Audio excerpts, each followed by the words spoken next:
It was 22 centuries ago. China had been at war for 500 years. It seemed as if it would never end.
When they weren't fighting each other, the warrior kings of the 7 states were busy with the chaos and corruption inside their own borders. No one was safe. To the west, in the capital city of Shenyang, revolution was in the air. The politicians were playing a dangerous game. The prime minister was leading a conspiracy against the new king.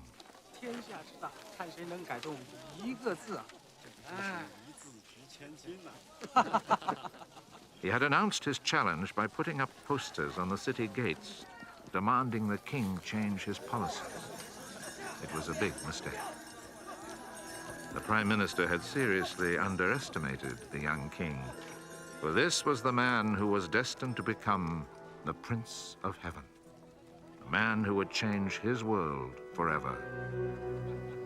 This was the mighty Qin.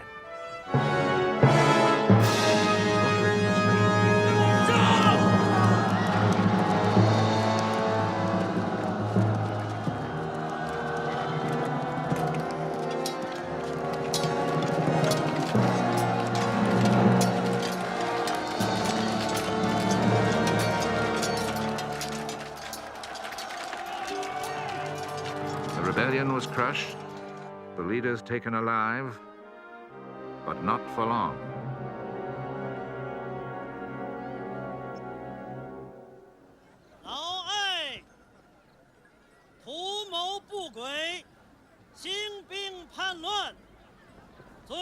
Qin's response to the palace revolt would be quick and public, something everyone would understand.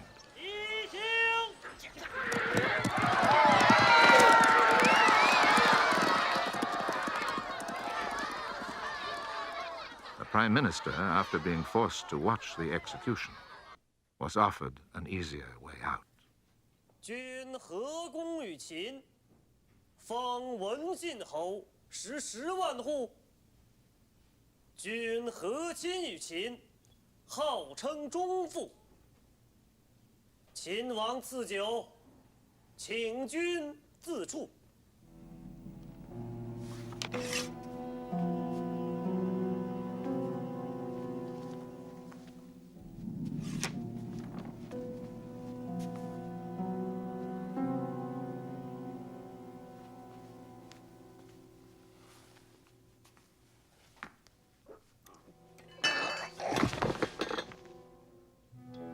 There was now no doubt who was ruling the kingdom of Qin. With the rebellion crushed at home, Qin's army could now concentrate on taking over the other kingdoms.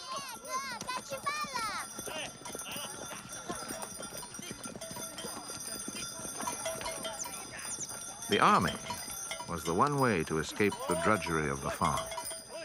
If a young man fought well and survived, he would be rewarded.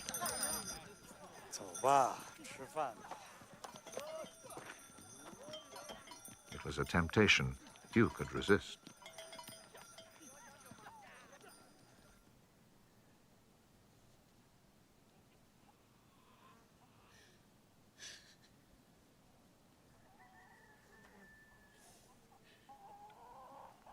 小妹，二老就托给你了。哥，你就放心的走吧。凯儿，凯儿。By the thousands, farm boys would be drawn to dreams of glory, drawn to the army. And there was none mightier than the army of Qin.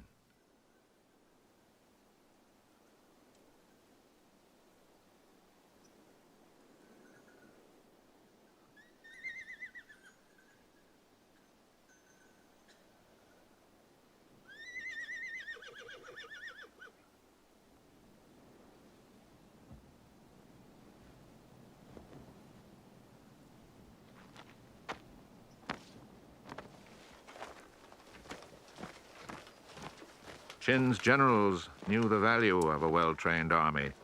Many of them had spent their entire lives learning the arts of war. They were more than princes on horseback. They were professional soldiers. They had taken untrained peasants and farm boys and turned them into the greatest fighting force the world had ever known. 我们要见大将军。你们是干什么的？老爷，我们要投军。哦，你们会干什么？拿弓来。嗯。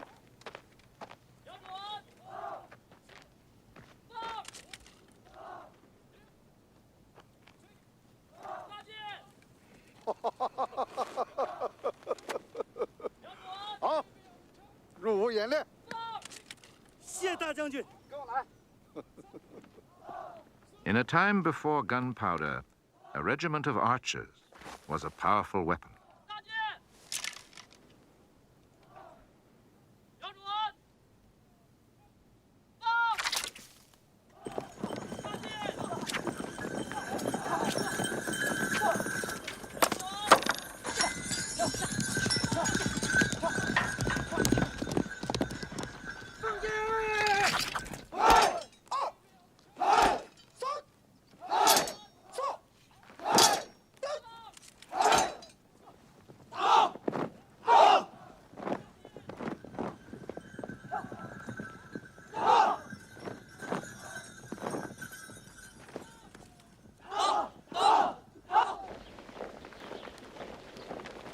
It would take 10 more years of war, but Qin was relentless.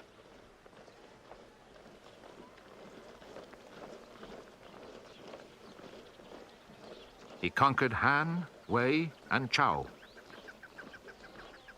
After a long campaign, he finally crushed the kingdom of Chu. But in the land of Yen, they had a plan which even today the school children of China can recite by heart. 近亲，祝你马到成功。 It was to be a last desperate attempt to stop Qin from winning it all. It would take one brave man, a man named Jin Ke, 太子保重。 a man destined for death. His job was to get close enough to Qin to assassinate him.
Whether he was successful or not, for Jin Ke, it would mean, of course, certain death.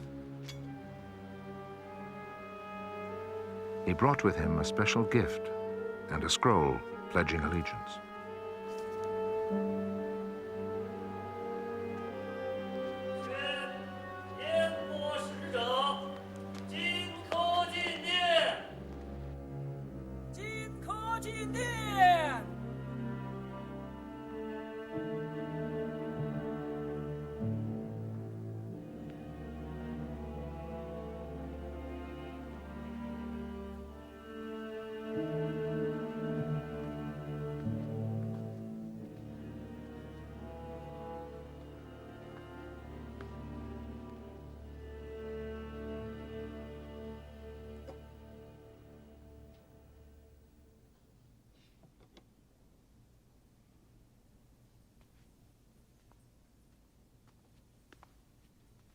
奉上叛将樊玉琪首级，请大王验看。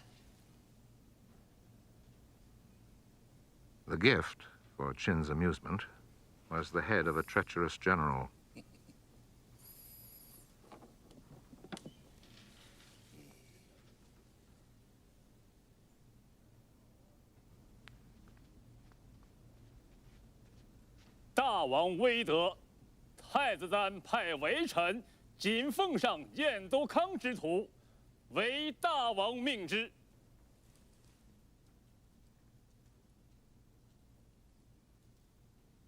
The scroll was to contain an even bigger surprise.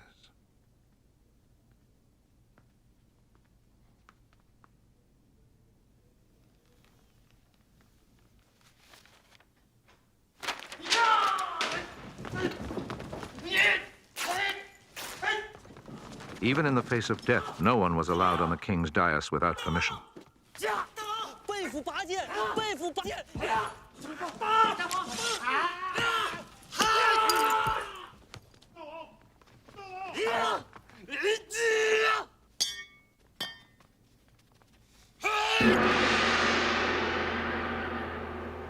Qin, enraged, sent his vast army into Yen.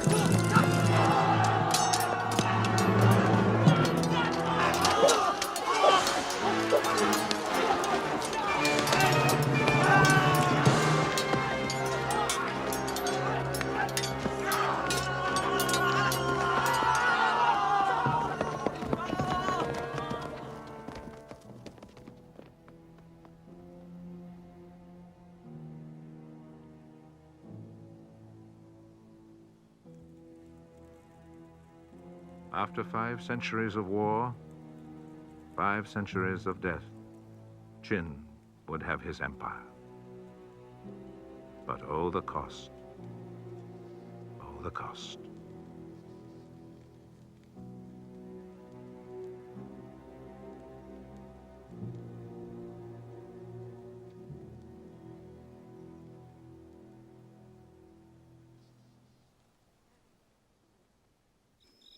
For the archer who had fought so bravely, a promotion. 厉害！你勇冠3军，我提升你为百夫长。 They made him an officer. 谢大将军。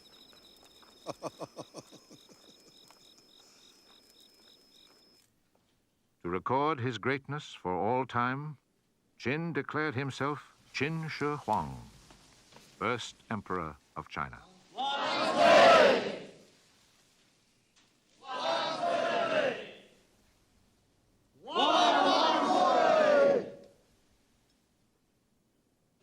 The new empire, said Qin, would last 10,000 generations.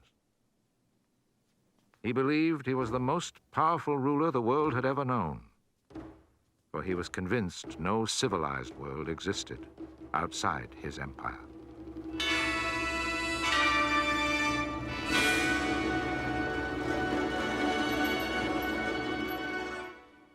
most beautiful women of China were brought to his court.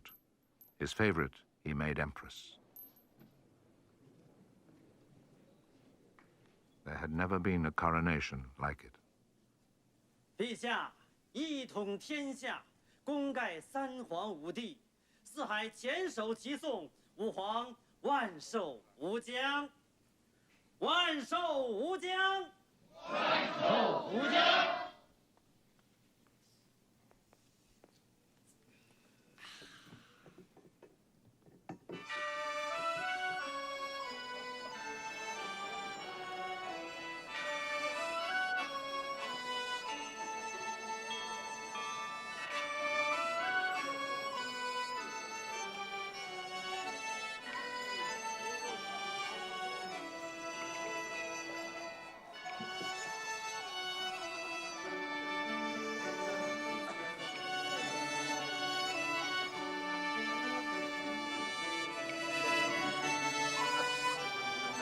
The archer, now a captain of the palace guard, knew that even the handmaidens of the palace were the personal property of the mighty emperor.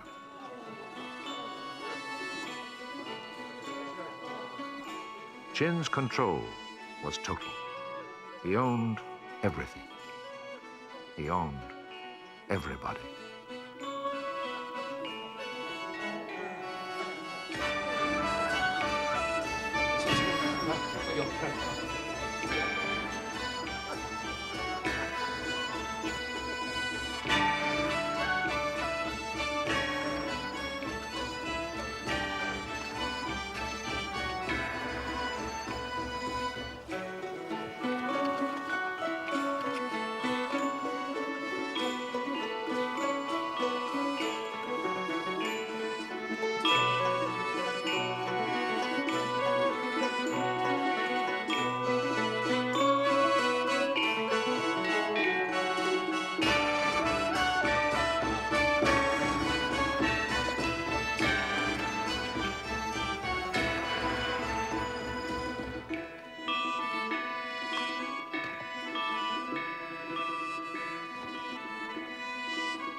As part of the coronation, Qin declared an end to war.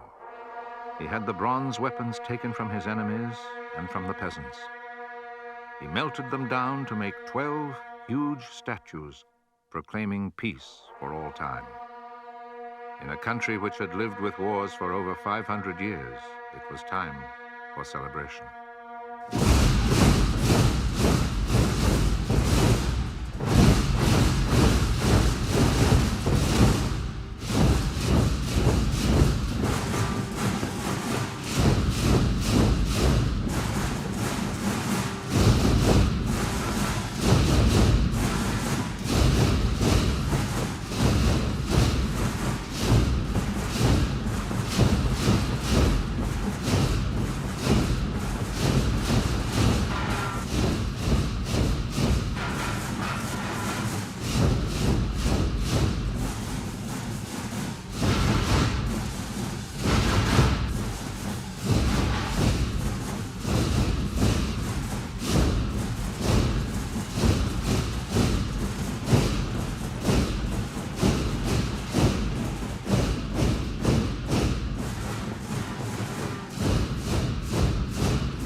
Qin knew it would take more to create an empire than just defeating the other kingdoms. He moved now to unite them with a series of reforms. To emphasize their importance, he would stamp these new laws with the rarely used royal seal.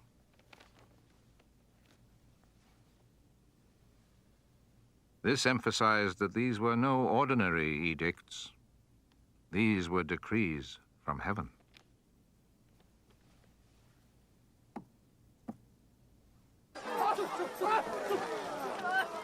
Each of the different kingdoms had used their own system for weights and measures.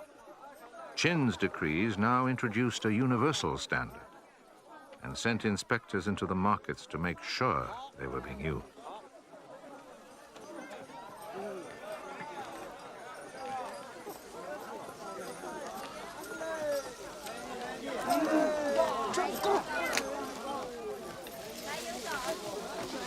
To speed up transportation, he had the roads widened so that 6 horses could pass at the same time. He built new irrigation systems. He issued new coins which could be used anywhere in the empire. He even stopped the confusion of the various written languages by introducing simplified characters.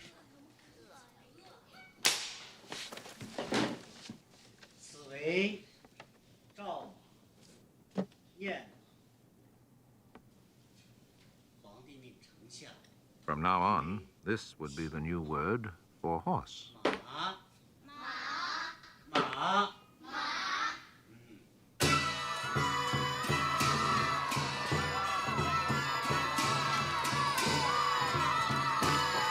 For the first time in centuries, the country was learning to live with peace.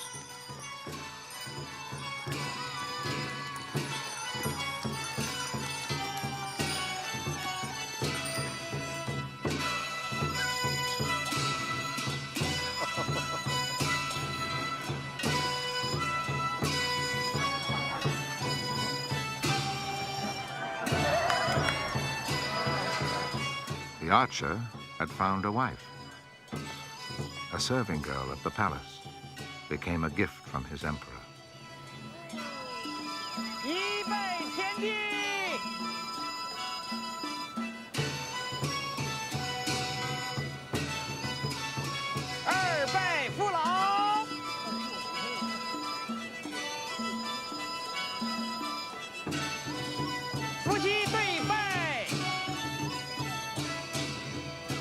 But it was all too good to last.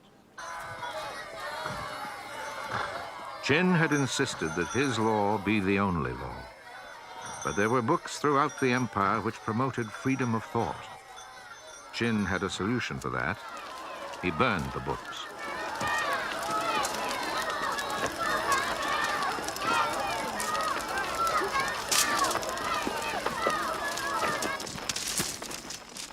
The burning of the books enraged the intellectuals of the day.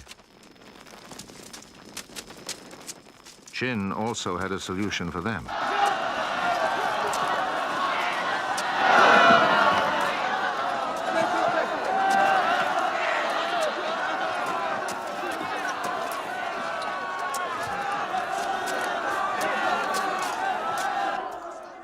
He buried 460 of them alive.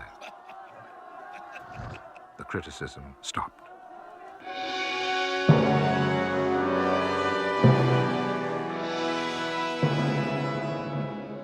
The various kingdoms had built a series of walls for defense.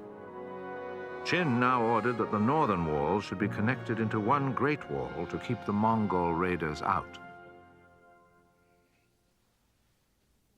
蒙恬大将军，臣在。我给你50万千手，加上你20万蜀兵，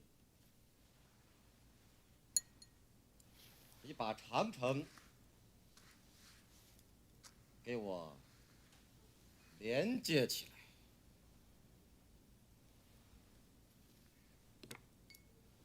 我派太子扶苏代我监工。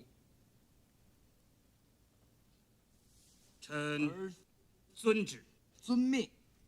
His general and his eldest son were sent to supervise construction.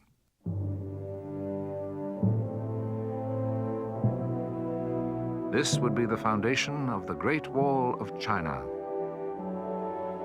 5,000 kilometers long, it would employ 700,000 people, just a portion of Qin's mighty legacy.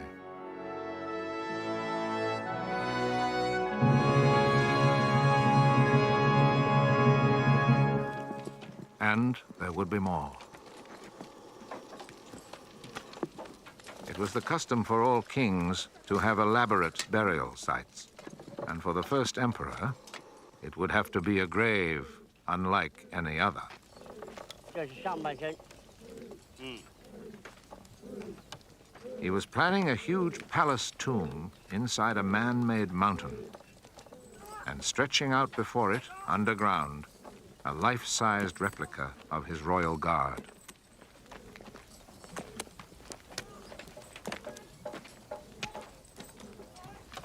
要一个跪射的俑。有，在后面。 Huge terracotta factories were put to work building the clay army, an army which would be joining their emperor on his journey to glory. 这就是，不错嘛啊！走，那边看看。是。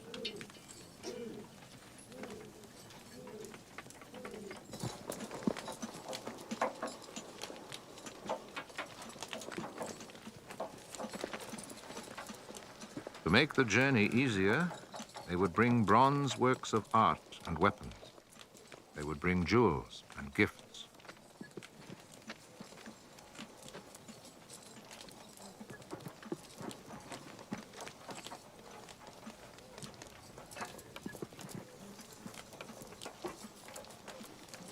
The tomb and the army would remind the gods that they were now dealing with the first emperor of China. In all, it would take 36 years to build, countless slaves working, so Qin could live comfortably forever in heaven. Soon, even that would not be enough. Qin decided that he wanted to live forever on Earth. After all, if anyone could be immortal, why shouldn't it be the most important man the world had ever seen? He became obsessed with immortality. He commissioned his alchemists to create a formula which would allow him to do battle with death, his only remaining enemy.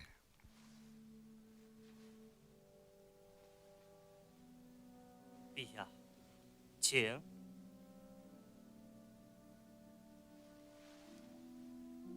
They made him special pills containing mercury.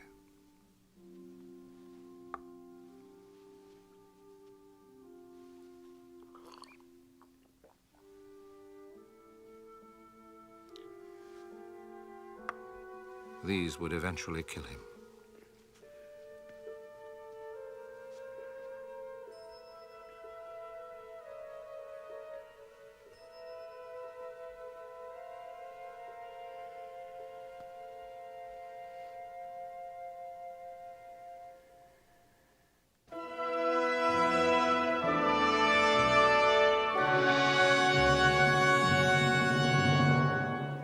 Qin was now 50 years old. His 270 palaces were filled with riches. He had 3,000 concubines. He had been in complete control for 10 years. But it was not enough. He had still not conquered death. If there was a recipe for immortality, perhaps he would find it somewhere in his vast empire.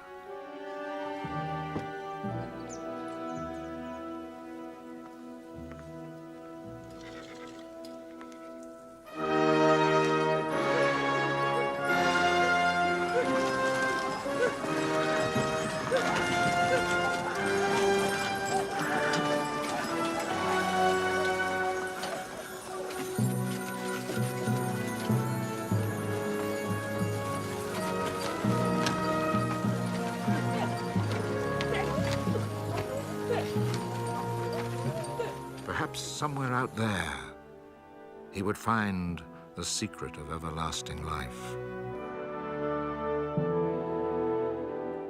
But even for the first emperor, that was not to be.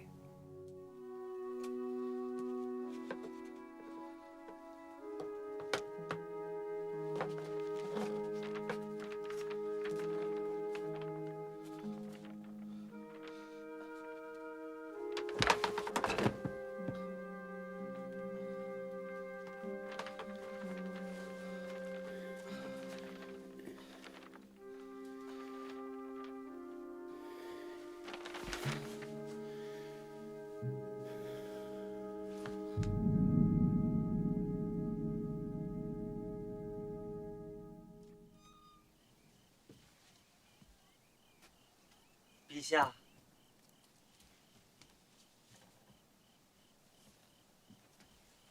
陛下，陛下，陛下。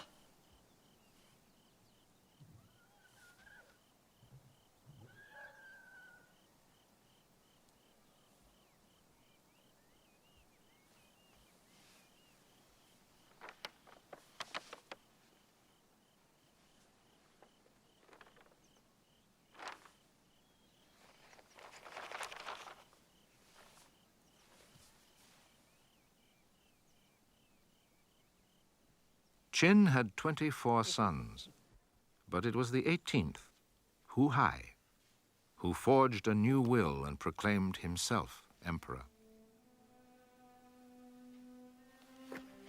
Whoever controlled the royal seal controlled the decrees from heaven.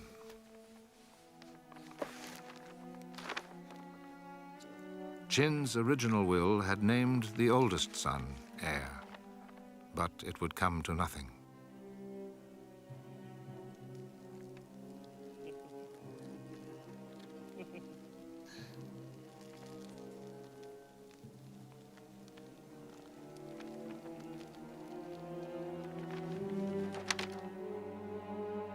The forged will ordered the eldest son to commit suicide.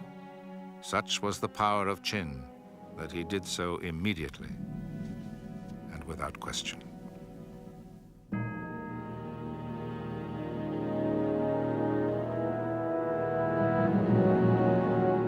The wars would soon start all over again.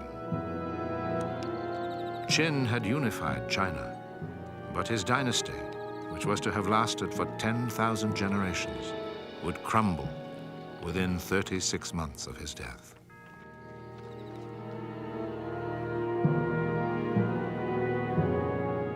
As the centuries passed, Qin's might faded into history.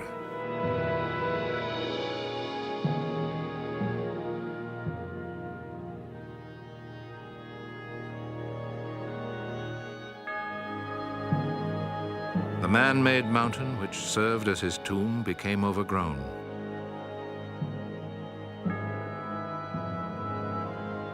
Other emperors, other tombs, would soon dot the landscape of China.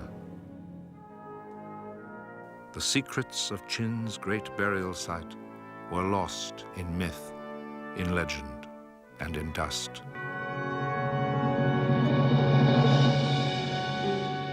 It took 22 centuries for those secrets to finally emerge from that dust. In 1974, some farmers, digging a new well in the shadow of a strange hill, collided with history.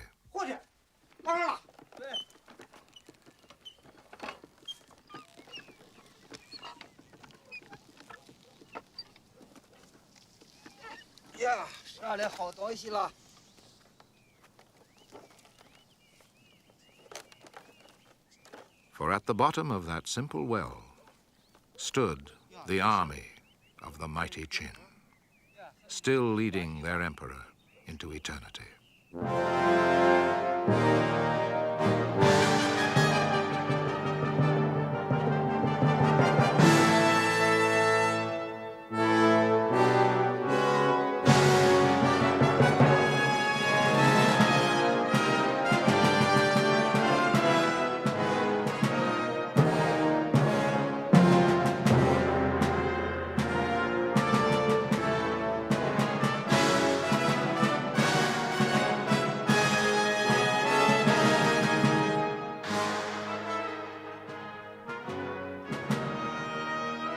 In one pit alone, there are 7,000 terracotta chariots, horses, foot soldiers, and archers. Qin's tomb has remained unopened, but the pits at the bottom of that well have brought a regiment of historians, restorers, and archivists who will now spend many new lifetimes with the army of the emperor. 这是将军用。哎呦，比我高这么多。是啊。他们正在修复。你们工作量很大呀。是啊，等全部修复，它将震动全世界。